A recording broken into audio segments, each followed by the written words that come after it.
Hello everybody, welcome back to my YouTube channel. My name is Amrita and today I'm here with a new video to discuss about a problem on centroid, and I request you all to please stay along with me till the end. So without wasting much time, let's get started. So here is a problem with respect to centroid. So how to solve this? So the very first step is you have to first analyze the diagram and then split it according to its components.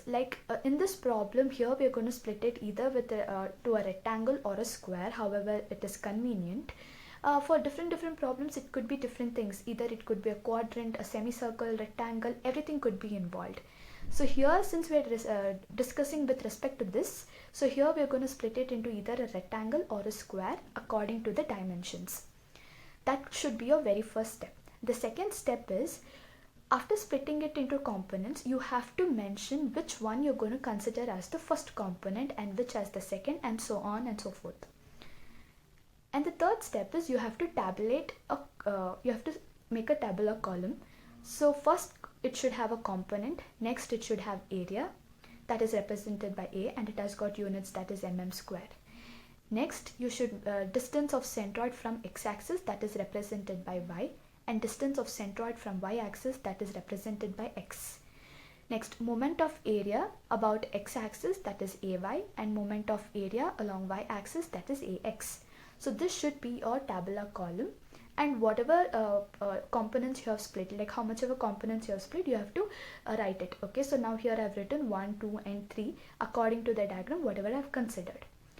Now for the very first component, that is a rectangle. So what is the area of a rectangle? That is length into breadth. So whatever the values will be given, you have to write it down there. Now the distance of the centroid from x-axis. So now we know the length is 300. So now the centroid is located in center. So therefore it will be 300 by 2. Likewise, so distance of centroid from y-axis. So it will be again 50 by 2, again as the centroid is located at the center. Now, what is AY? You have to multiply A, area, and then Y, so that you will get that column, and then AX similarly.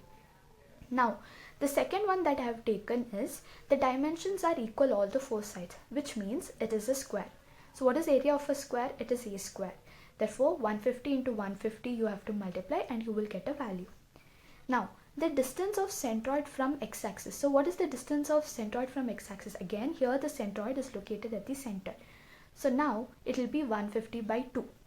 Now the distance of centroid from y-axis. Okay, the centroid is located at the center. But before square, there is also a rectangle. So you have to write the rectangle value plus the square value by 2, because that is where the centroid is located.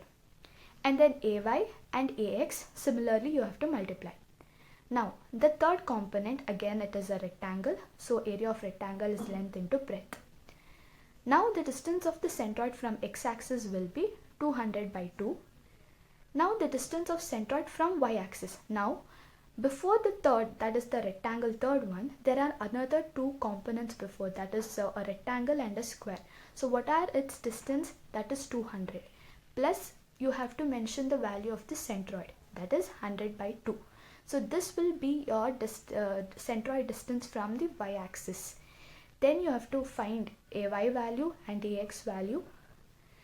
After finding this, you have to find summation of A. So what is summation? Summation is adding up all the values of the components, how much of a components you have got, adding all those values, that is known as summation of an area. Okay, so that value will get. Next you have to do summation of AY and summation of AX. Finally, if there are centroid along the x-axis, so that is x bar, will be summation of AX by summation of A. So whatever summation of AX you would have got value divided by summation of area, then you're going to get a value. So here in this problem we are going to get 142.39 mm. So this will be the centroid location from x-axis, okay. And then from y-axis, so you will take summation of AY by summation of A. So then you're going to get an answer as 103.26 mm. So now the units mm, how mm is because AX has got mm cube as the unit, and area has got mm square. So when square and cube cancels, you will be remained with mm. So therefore the units of them will be mm.